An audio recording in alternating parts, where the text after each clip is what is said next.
Ça fait déjà 1 an jour pour jour que Romain Grosjean est sorti des flammes de sa Haas au Grand Prix de Bahreïn.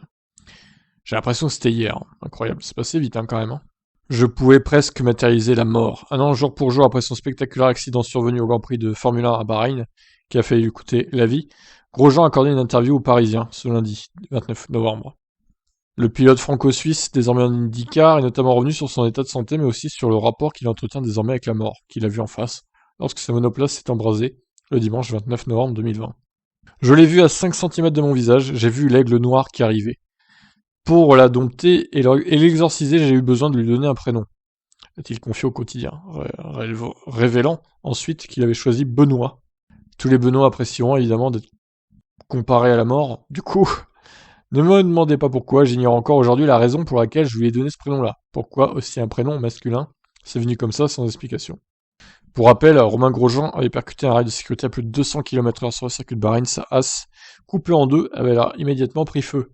Le pilote était resté pendant 27 secondes dans les flammes avant de s'en extirper miraculeusement. Sur le coup d'où j'étais, je n'avais même pas l'impression qu'il y avait le feu dans le cockpit, alors qu'il était partout. C'est dingue, mais je n'ai même pas de souvenir qu'il faisait chaud. Je me souviens juste que dans la voiture, tout était orange autour de moi. Un événement traumatisant que l'ancien pilote de Lotus a rapidement souhaité extérioriser. Et exorciser aussi du coup. J'ai très vite travaillé avec ma psychologue dès le mardi soir après l'accident. Nous avons fait 3 grosses séances pour bosser sur cette peur. Depuis 1 an, je n'ai pas fait un seul cauchemar et je peux parler sereinement de ces moments. Même s'il souffre aujourd'hui tout le temps d'une main, en partie brûlée, le franco-suisse, qui a récemment coécrit le livre La mort en face avec son épouse Marion Joësse Grosjean, paru en octobre, est conscient de la chance qu'il a d'être encore en vie. La douleur n'est pas cher payé pour être en vie, et j'ai la chance de pouvoir encore passer du temps avec mes enfants, mon épouse, ma famille, mes proches, mes amis, et ça n'a pas de prix, a-t-il conclu.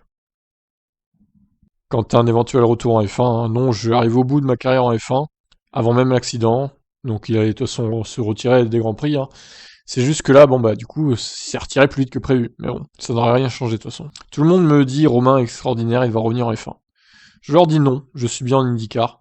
J'ai envie d'y gagner des courses. Mon histoire en F1 est finie. Je continue juste à la suivre avec plaisir à la télé, je suis passé à autre chose. Ah bah. De toute façon, je pense qu'aucune écurie n'aurait voulu le reprendre. Donc maintenant, un avenir s'ouvre à lui en IndyCar, en espérant que ça se passe plutôt bien. Alors, par contre, ça fait quand même 1 an qu'il a eu son accident et Toto Wolff avait dit on lui donnera un test chez Mercedes pour qu'il fasse ses adieux définitifs à la F1. Ce test, on l'attend toujours. Et à mon avis, il le fera jamais. Je crois que cette idée est partie aux oubliettes, c'est un peu dommage. À la base, il devait le faire pour le Grand Prix de France 2021, là. Ça s'est jamais fait, à cause du Covid, soi-disant. Bon, je pense qu'au final, Toto Wolff va pas tenir parole, finalement. C'est un peu dommage, j'aurais bien aimé le voir tester une Mercedes, même à Abu Dhabi en fin de saison, là. Ils auraient pu l'inviter pour qu'il fasse quelques essais. Avec Russell à côté, par exemple. La même journée que Russell ou une journée après, je sais pas, quelque chose comme ça, quoi. Mais même pas, quoi, c'est même pas dans les projets, donc je trouve ça un peu décevant. Toto Wolff aurait-il menti? Honteux! Je vous repasse l'extrait, image par image, évidemment. Ceux qui ont raté ce moment, franchement, c'était incroyable. C'était incroyable. La vitesse à laquelle... c'est vraiment l'angle pourri par excellence. Mais franchement, avec le recul, c'est de sa faute, Grosjean. Il a pas regardé ses rétros, il a tourné sur Kiat et du coup, c'est le crash total, quoi. Tout simplement. Donc, Grosjean a failli mourir par sa faute, en fait. C'est horrible de dire ça, mais c'est le cas. Erreur de pilotage grotesque de Romain Grosjean. Mais bon, l'important, c'est qu'il aille bien, évidemment. Qu'il se soit quasiment remis, totalement, à part sa main qui pose encore problème, mais bon. Et il est resté pendant 28 secondes dans les flammes avec cette Haas coupée en deux, donc.